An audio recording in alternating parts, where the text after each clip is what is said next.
Hello നമസ്കാരം. അപ്പൊ നമുക്കൊരു പുതിയ തിയേറ്റർ പരിചയപ്പെടാം. നമ്മൾ കോഴിക്കോട് സെറ്റ് ചെയ്തിട്ടുള്ള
ഹലോ നമസ്കാരം. നമ്മിന്നുള്ളത് കോഴിക്കോടാണ്. കോഴിക്കോട് നമ്മൊരു Dolby Atmos home theatre set ചെയ്തിട്ടുണ്ട്. കോഴിക്കോട് ശരിക്കും പറഞ്ഞാല് വയനാട് പോകുന്ന റൂട്ടില് മലാപ്പറമ്പ് എന്ന് പറയുന്ന സ്ഥലത്തുള്ള എടുത്ത് വരുന്ന പ്രോപ്പർ പേ എനിക്കറിയില്ല, അതുകൊണ്ടാണ് ഞാൻ പറയുന്നത്. അപ്പൊ അവിടെ നമ്മൾ ഹോം തിയേറ്റർ സെറ്റ് ചെയ്തിട്ടുള്ളത് അരുൺദാസ് എന്ന് പറഞ്ഞിട്ടുള്ള പുള്ളിയുടെ വീട്ടിലാണ് നമ്മൾ ഹോം തിയേറ്റർ സെറ്റ് ചെയ്തിട്ടുള്ളത്.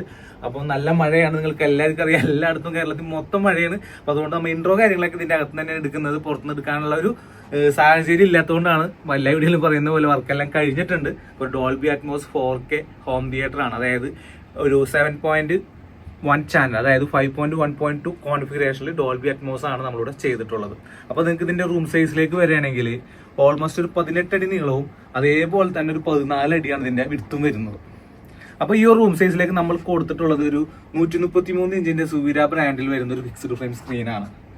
അതേപോലെ തന്നെ നമ്മൾ ഇതിന്റെ ഒരു AVRലേക്ക് വരികയാണെങ്കിൽ മെയിൻ ആയിട്ട് കൊടുത്തിട്ടുള്ള നമ്മൾ എപ്പോഴും കൊടുക്കുന്ന ഡെനോൺ ബ്രാൻഡിൽ വരുന്ന 1800 എന്നുള്ള 7.2 ചാനൽ AVR ആണ്. അപ്പോൾ നമ്മൾ ഓൾറെഡി 2 UPS-ഉം 3 പ്രൊജക്റ്റും AVR നമുക്ക് കൊടുത്തിട്ടുണ്ട്. ഇനി നമുക്ക് ഇതിന്റെ സ്പീക്കർ പാക്കേജ് അതിലേക്ക് വരികയാണെങ്കിൽ JBL ബ്രാൻഡിൽ വരുന്ന സ്റ്റേജ് സീരീസിൽ വരുന്ന സ്പീക്കേഴ്സ് ആണ് നമ്മൾ ഇതിൽ കൊടുത്തിട്ടുള്ളത്. അപ്പോൾ സ്റ്റേജ് സീരീസിൽ വരുന്ന 2 ടവർ സ്പീക്കർ, അതായത് A170 എന്ന് പറഞ്ഞിട്ടുള്ള ഫ്ലോർ സ്റ്റാൻഡിംഗ് സ്പീക്കേഴ്സ് ആണ് ഫ്രണ്ട്, ലെഫ്റ്റ് ആൻഡ് റൈറ്റ് കൊടുത്തിട്ടുള്ളത്. സെന്ററിലേക്ക് വരികയാണെങ്കിൽ A135 എന്ന് പറഞ്ഞിട്ടുള്ള സെൻട്രൽ ചാനൽ സ്പീക്കറാണ് സെൻട്രൽ ചാനലിൽ കൊടുത്തിട്ടുള്ളത്. അതേപോലെ തന്നെ ഇൻവാൾ സ്പീക്കേഴ്സ് ആണ് നമ്മൾ സറൗണ്ടിങ് കൊടുത്തിട്ടുള്ളത്. അതേപോലെ തന്നെ അരീന 6 എന്ന് പറഞ്ഞിട്ടുള്ള അറ്റ്മോസിന് വേണ്ടിയിട്ട് സീലിംഗ് സ്പീക്കറാണ് നമ്മൾ അറ്റ്മോസിന് വേണ്ടി കൊടുത്തിട്ടുള്ളത്. പിന്നെ നമ്മുടെ മെയിൻ സംഭവം നമ്മുടെ ഗുമ്മ്, അതായത് sub effect, low frequency effect, അതായത് സബ് ഊഫറായിട്ട് നമ്മൾ കൊടുത്തിട്ടുള്ളത് A120p എന്ന് പറഞ്ഞിട്ടുള്ള 12 ഇഞ്ചിന്റെ 500 വാട്ട്സ് ഔട്ട്പുട്ട് കിട്ടുന്ന ഒരു ഒറ്റ സബ് ഊഫറാണ് നമ്മൾ ഈ റൂമിലേക്ക് കൊടുത്തിട്ടുള്ളത്. അതുപോലെ തന്നെ ഈ പ്രൊജക്ടർ മെയിൻ സംഭവമാണ്. എപ്സൺ ബ്രാൻഡിൽ വരുന്ന 6250 എന്ന് പറഞ്ഞിട്ടുള്ള 4K UHD പ്രൊജക്ടറാണ് നമ്മൾ ഈ ഒരു ഹോം തിയേറ്ററിൽ ഇൻക്ലൂഡ് ചെയ്തിട്ടുള്ളത്. അപ്പോൾ ഈ ഒരു പാക്കേജിൽ നമ്മൾ കൊടുത്തിട്ടുള്ള മീഡിയ പ്ലെയർ എന്ന് പറയുന്ന ആപ്പിൾ ടിവിയുടെ സ്ട്രീമിംഗ് ഡിവൈസ് ആണ് നമ്മൾ മീഡിയ പ്ലെയർ ആയിട്ട് കൊടുത്തിട്ടുള്ളത്.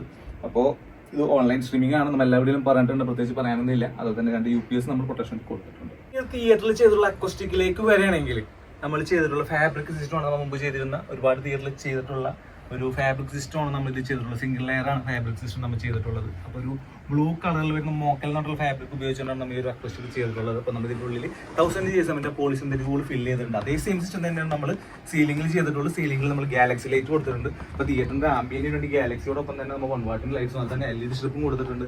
അതുപോലെ തന്നെ സ്റ്റെപ്പിലും നമ്മൾ ലൈറ്റ്സ് എല്ലാം കൊടുത്തിട്ടുണ്ട്. അപ്പോൾ അതുപോലെ തന്നെ ഫ്ലോറിലേക്ക് വരികയാണെങ്കിൽ നമ്മളിതിൽ കൊടുത്തിട്ടുള്ള ലൂപ്പൈൽ എന്നുള്ള കാർപ്പറ്റാണ് ഫ്ലോറിൽ കൊടുത്തിട്ടുള്ളത്. അപ്പോൾ അതിന്റെ താഴെ നമ്മൾ ഐറ്റമിന്റെ പോളിഫോം ചെയ്തിട്ടുണ്ട്. അപ്പോൾ അതാണ് ടോട്ടൽ ഇന്റീരിയർ എന്ന് പറയുന്നത്. അപ്പോൾ ഇതൊരു ബഡ്ജറ്റഡ് ആയിട്ടുള്ള ഒരു ഹോം തിയേറ്റർ ആണ്. അപ്പോൾ അതിലേക്ക് ഒന്ന് ബഡ്ജറ്റഡ് ആയിട്ടുള്ള 2 റിക്ലൈനേഴ്സ് ചെയർസ്, അതായത് മാനുവൽ റിക്ലൈനേഴ്സ് ആണ്. അപ്പോൾ നമ്മൾ എവിടെയും പറയുന്ന പോലെ തന്നെ എല്ലാം സിമ്പിൾ മാനുവലാണ്, മോട്ടറൈസ്ഡ് അല്ല. അപ്പോൾ 2 ഈ പറഞ്ഞ പോലെ 2 മാനുവൽ റിക്ലൈനേഴ്സ് ആണ് കൊടുത്തിട്ടുള്ളത്. അതേപോലെ തന്നെ നമ്മൾ ഫ്രണ്ടിലേക്ക് വരികയാണെങ്കിൽ ഒരു സോഫ കം ബെഡ് 3 സീറ്റർ ആണ്. അപ്പോൾ നമുക്ക് സോഫ ആയിട്ടും അതേപോലെ തന്നെ നമുക്ക് ബെഡും ആയിട്ടും യൂസ് ചെയ്യാം. അപ്പോൾ ഇതൊരു മാനുവലി നമ്മൾ അറ്റാച്ച് ചെയ്ത് എടുക്കേണ്ട ഒരു സംഭവമാണ്. ഇപ്പോൾ പുഷ് ചെയ്ത് നമുക്ക് ഈ സാധനമൊക്കെ ഉള്ളിലേക്ക് ഉണ്ടാവും. ഇതാണ് ഇതിൻ്റെ ഒരു സെറ്റപ്പ്. ഓക്കെ, ഇനി നേരെ നമുക്ക് തള്ളിക്കഴിഞ്ഞാൽ സാൻ സോഫയായി. സിമ്പിൾ. ഇപ്പൊ നമുക്കിത് സോഫ ചെയറായിട്ട് യൂസ് ചെയ്യാം. ഒരു 5 സീറ്റിംഗ് ആണ് നമ്മൾ ഈ ഒരു തിയേറ്റർ സൈസിലേക്ക് കൊടുത്തിട്ടുള്ളത്. അപ്പൊ ഇതിന്റെ ഒരു പാക്കേജ് കാര്യങ്ങളൊക്കെ അറിയണമെന്നുണ്ടെങ്കിൽ ഇതിനെ കുറിച്ച് ഡീറ്റെയിൽസ് അറിയുന്നത് നമ്മുടെ നമ്പർ എന്തായാലും കൊടുക്കുന്നുണ്ട്. നിങ്ങൾക്ക് ഇതിൽ ധൈര്യമായിട്ട് വിളിക്കാം. അപ്പൊ ഇതിന്റെ പാക്കേജ് അതുപോലെ തന്നെ നിങ്ങളുടെ വീട്ടിലും ഇതേപോലെ മനോഹരമായ തിയേറ്റർ ചെയ്യാൻ താല്പര്യം ഉണ്ടെങ്കിൽ തീർച്ചയായും നമ്മൾ കോൺടാക്ട് ചെയ്യുക. കേരളത്തിൽ എല്ലായിടത്തും, കേരളത്തിൽ മാത്രമല്ല നമുക്ക് തമിഴ്നാട്ടിലും കർണാടകത്തിലും നമുക്ക് സർവീസ് ഉണ്ട്. അപ്പോൾ ധൈര്യമായിട്ട് നമ്മൾ കോൺടാക്ട് ചെയ്യാം. ബഡ്ജറ്റ് കാര്യങ്ങളൊക്കെ നമ്മൾ വളരെ കുറഞ്ഞ ചിലവിൽ ചെയ്തു തരുന്നതായിരിക്കും. അതുപോലെ തന്നെ നമുക്ക് ചെറിയ ബഡ്ജറ്റ് മാത്രമല്ല, എപ്പോഴും നമ്മൾ പറയാറുണ്ട് നമ്മുടെ ബഡ്ജറ്റ് മാത്രമല്ല, നമ്മുടെ റൂം എന്താണ് ഡിമാൻഡ് ചെയ്യുന്നത് അതാണ് ശരിക്കും ഒരു ഹോം തിയേറ്റർ എന്ന് പറയുന്നത്. നമുക്ക് റൂം ഡിമാൻഡ് ചെയ്യുന്നതും ചെയ്യാം, നിങ്ങളുടെ ബഡ്ജറ്റിനനുസരിച്ചിട്ട് കസ്റ്റമൈസ് ചെയ്തും ചെയ്യാം. അപ്പോൾ നമ്മുടെ ഈ ഒരു തിയേറ്ററും ഈ ഒരു വീഡിയോയും നിങ്ങൾക്ക് എല്ലാവർക്കും ഇഷ്ടപ്പെട്ടു എന്ന് വിശ്വസിക്കുന്നു. ഇഷ്ടപ്പെട്ടാൽ തീർച്ചയായും ലൈക്ക് ചെയ്യുക. അതേപോലെ തന്നെ നമ്മുടെ ചാനൽ ആദ്യമായിട്ട് കാണുന്നുണ്ടെങ്കിൽ തീർച്ചയായും ചാനൽ ഒന്ന് സബ്സ്ക്രൈബ് ചെയ്യുക. അതേപോലെ തന്നെ മറ്റുള്ളവർക്ക് കാണാൻ വേണ്ടി ഒന്ന് ഷെയർ ചെയ്യുക. അപ്പം നിങ്ങളുടെ അഭിപ്രായങ്ങൾ കമൻറ്റായി രേഖപ്പെടുത്തുക. പല കമൻറ്റിനും നമുക്ക് സമയം കിട്ടാത്തതുകൊണ്ടാണ് മറുപടി തരാത്തത്. അപ്പോൾ നമ്മുടെ കോൺടാക്ട് നമ്പർ ഉണ്ട്. അപ്പോൾ ധൈര്യമായിട്ട് നിങ്ങൾക്ക് എപ്പോൾ വേണമെങ്കിലും വിളിക്കാം. അപ്പോൾ മറ്റൊരു കിടിലൻ തിയേറ്ററിൻ്റെ വിശേഷങ്ങളുമായി കണ്ടുമുട്ടുന്നതായിരിക്കും. Signing off, Bhagyaraj.